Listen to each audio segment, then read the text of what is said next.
Bonjour à tous, bienvenue sur ma chaîne Dan Solo. Aujourd'hui, je vous donne mon avis sur les ruines perdues de Narak, un jeu que j'avais beaucoup hâte d'avoir et d'essayer. Et je suis bien en mesure de vous donner mon avis parce que j'ai 5 parties en solo de fait. Donc, je suis bien placé pour vous donner l'avis de ce que je pense du jeu. On va commencer avec le matériel. Qu'est-ce que je pense du matériel? La qualité et tout ça. Si j'en ai parlé un petit peu lors de mon déballage, vous pouvez aller voir le déballage, j'en dis un peu plus, et vous voyez aussi un peu les composantes du jeu en même temps.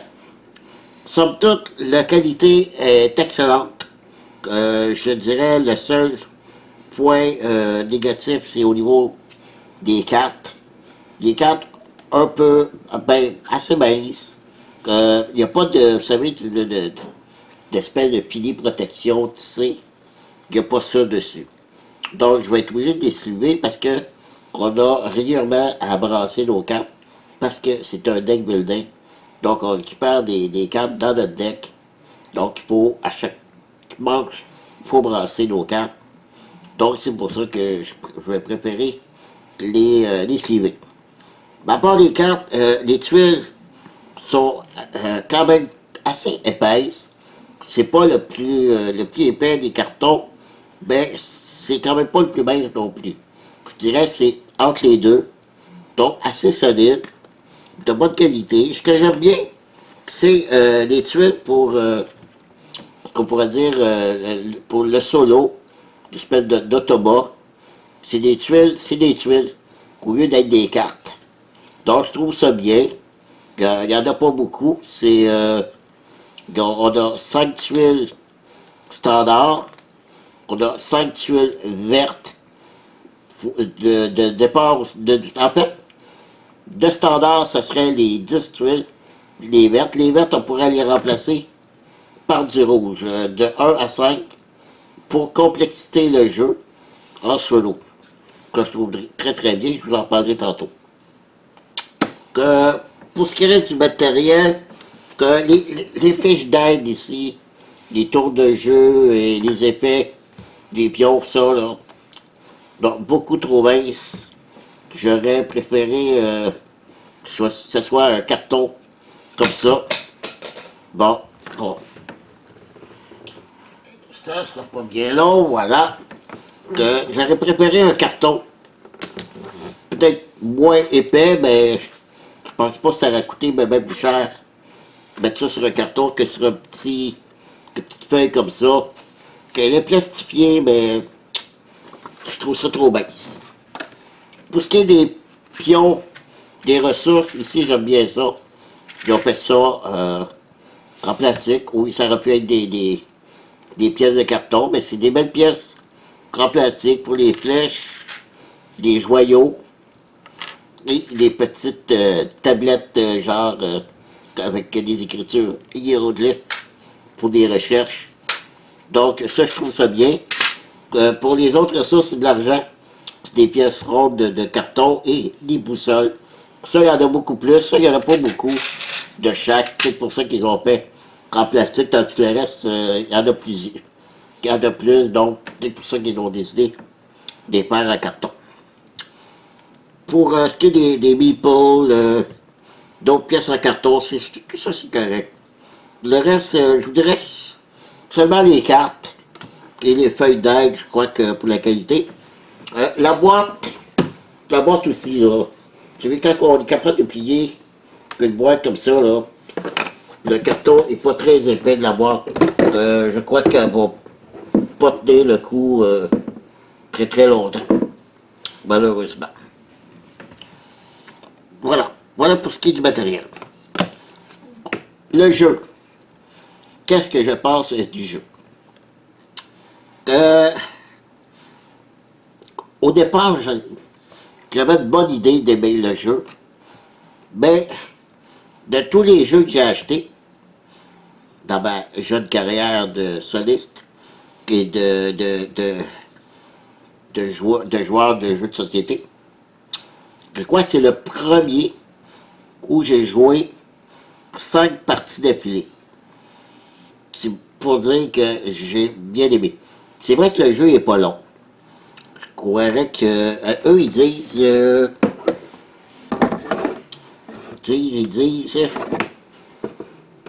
c'est pas marqué sur le dessus de la boîte. Je me souviens plus, je peux pas revirer ma boîte à l'envers. Je crois que c'est, ils disent 45 minutes, je crois, par joueur, ou 30 minutes par joueur. Je dirais, oui, à peu près 45 minutes. Entre 30 et 45 minutes, on est capable de, en solo, de jouer toute une partie. Donc, c'est rapide, c'est fluide. Donc, j'ai joué 5 parties. Pas 5 parties d'affilée, bien sûr. Ben, de suite, en 4-5 jours, j'ai joué 5 parties. Au lieu d'habitude, je joue une partie d'un nouveau jeu, que c'est vrai que des fois, il y a des parties, les jeux sont plus étoffés au niveau règles, donc ça prend plus de temps, l'apprentissage, je vais jouer une partie, je vais reprendre un autre plus tard. Ben, ce coup-ci, le jeu est en place, une partie, j'ai terminé ma partie, je remettais tout en place, c'est pas long. Je la mise en place pour une prochaine partie, et soit le plus tard ou le lendemain, je refaisais une autre partie. Donc j'en ai fait 5 comme ça. 3 victoires de défaite. Pour ceux qui disaient que, parce que j'ai eu plusieurs commentaires que le jeu était facile en mode solo. Honnêtement, je ne sais pas pourquoi est-ce qu'ils disent ça. Est-ce que ils ont été chanceux? Je ne sais pas. Est-ce qu'ils disaient pas non plus c'est dans quel mode qu'ils jouaient? Est-ce que c'était uniquement dans le mode facile? Autrement dit, les 5 pièces, les 5 tuiles de base, plus les 5 tuiles vertes. Les 5 tuiles vertes, je vous le dis, c'est les tuiles faciles. Donc, moi j'ai joué comme ça, j'ai gagné facilement, c'est vrai. Mais c'est lorsqu'on remplace des tuiles vertes par des tuiles rouges, là ça se complique. J'ai gagné 2 parties. Non, c'est pas vrai. Oui, j'ai gagné 2 parties avec uniquement les tuiles vertes. J'en ai... attendez, c'est pas ça. Non, j'en ai... Oui, oui, c'est ça. J'ai gagné 2 parties uniquement avec les tuiles vertes. J'ai perdu 2 parties avec les tuiles rouges, puisque je pigeais au hasard pour remplacer 2 tuiles vertes. Et ensuite de ça, j'ai rejoué une autre partie en remplaçant ces deux-là ici. OK? Oui, à la place, il prend des cartes, il prend une carte artefact et il prend une carte objet. J'ai choisi ici, au lieu de choisir les 2 cartes d'artefact et d'objets les plus basses qui valent moins de points, j'ai choisi ici qui valent plus de points. J'ai joué 2 parties comme ça, avec ceux-là, j'en ai perdu une, et je l'ai gagné une. Puis de score de peut-être de 5 ou 6 points de différence. Je crois, je vais vous le montrer ici. Au niveau, là, la première partie, j'ai faite comme ça. J'ai perdu 55 à 48. Et l'autre, je l'ai gagné 53 à 51. Je trouve que c'est un bon équilibre en ajoutant que ceux-là, ben, on peut mélanger avec les autres aussi. C'est sûr que je vais l'essayer de différentes manières. Je ne pense pas que c'est un automat ou un jeu trop facile en solo. Je ne pense pas. À moins d'être hyper chanceux. Sinon, je trouve que c'est un bel équilibre en mélangeant les tuiles rouges au lieu des tuiles vertes. Il y a une chose que je ne vous ai pas mentionné aussi dans le matériel, c'est que le plateau de joueur, le plateau de jeu n'est pas si immense que ça. Ce qui vient allonger le plateau, c'est une partie qui est séparée du plateau principal pour mettre tout en place, les tuiles, les jetons, l'argent, les boussoles. Donc, moi, ça, je l'ai mis à part du plateau principal, ce qui fait que ça réduit la grandeur du plateau. Vous me connaissez, je suis un joueur des contrées de l'horreur. Puis ce plateau-là est plus petit que le plateau des contrées de l'horreur, donc il n'est pas si grand que ça. Puis une chose que je vous ai pas parlé, du plateau principal et des tuiles, que je l'ai mentionné à maintes reprises, c'est un jeu de toute beauté.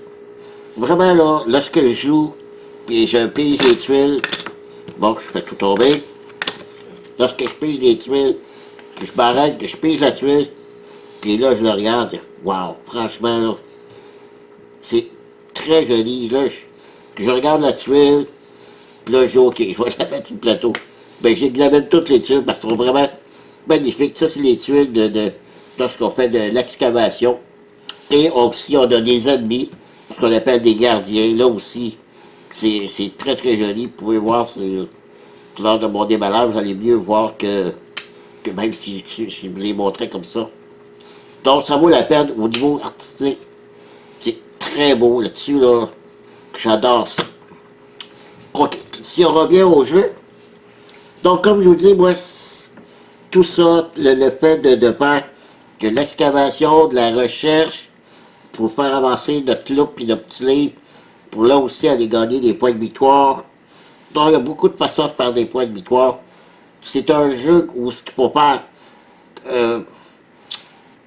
aller notre cerveau pour ramasser au maximum des ressources, de maximiser nos cartes, nos actions de pause d'ouvrier pour ramasser des ressources, parce que c'est avec ça qu'on va pouvoir avancer, faire de l'excavation, de la recherche, et c'est pas évident. Il faut vraiment y penser là, pour réussir à maximiser chacun de nos coups. Ensuite de ça, bon, comme je vous dis, j'adore le jeu. Il y a une seule chose, oui, il y a un point négatif. Honnêtement, le petit point négatif est au niveau des cartes. Puis les cartes aussi, là, je vous dis, là, c'est vraiment des images là, époustouflantes. Là-dessus aussi, on plie les cartes, puis là, on les examine, puis wow, c'est vraiment bien. Ce que je n'ai pas aimé dans le jeu, oui, il y a quelque chose que j'ai pas aimé. C'est lorsqu'on commence la partie. On a 5 sur le plateau, des cartes à acheter avec de l'or et des artefacts avec des boussoles. Il y a 5 manches dans le jeu. Lorsqu'on commence, on a sur le plateau, on place un artefact, bien sûr au hasard du paquet, et il va y avoir 5 objets d'aussi au hasard du paquet. Donc je calcule 1, 2, 3, 4, 5 et un artefact. Donc, si je vous place ça, comme il faut, est-ce qu'on voit bien? Ouais, on a l'artefact ici. Non, ici. On a l'artefact ici. Et les 5 objets ici. Lorsque la première manche est terminée, on défonce l'artefact et l'objet qui se trouve à être entre la phase, la première phase, on dépose ça et on rajoute 2 artefacts. OK? Donc, on se trouve à avoir une carte objet de moins. Et c'est comme ça, à chaque tour, qu'on dépose un artefact, un objet, et on repige 2 autres artefacts, toujours pour avoir, voyons, j'ai mélangé mes cartes, OK, toujours pour avoir, comme là, ici c'est j'ai pigé des cartes monstres que j'avais mélangées. Donc ici, on se retrouve avec 3 artefacts, puis 3 objets. Parce qu'on est rendu à la phase 3. Phase 4, un objet de moins et un artefact de plus.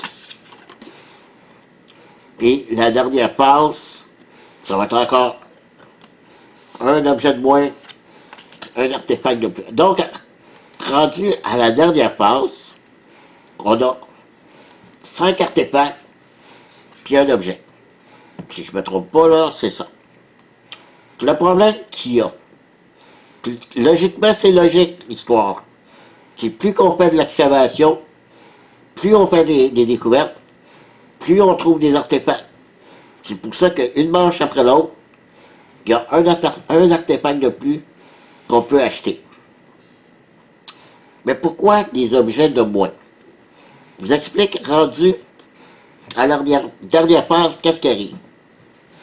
C'est lorsqu'on achète un artefact qu'on peut s'en servir immédiatement de son effet, qui est en bas ici. OK? On l'achète, on fait l'effet, et la carte va dans la dépense. Les objets, c'est pas comme ça. On achète l'objet, et on le met en dessous de notre deck, de notre pioche. Donc, on ne l'a pas tout de suite. On va l'avoir lorsqu'on va piger nos 5 cartes. Mais rendu à la dernière phase, le seul objet qui reste ici à acheter, il ne sert absolument à rien. C'est la dernière manche.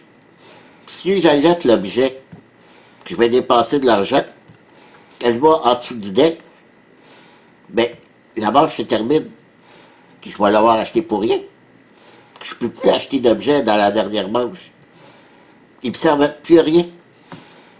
Ça, je trouve ça dommage, cette petite option-là qu'on a à la fin.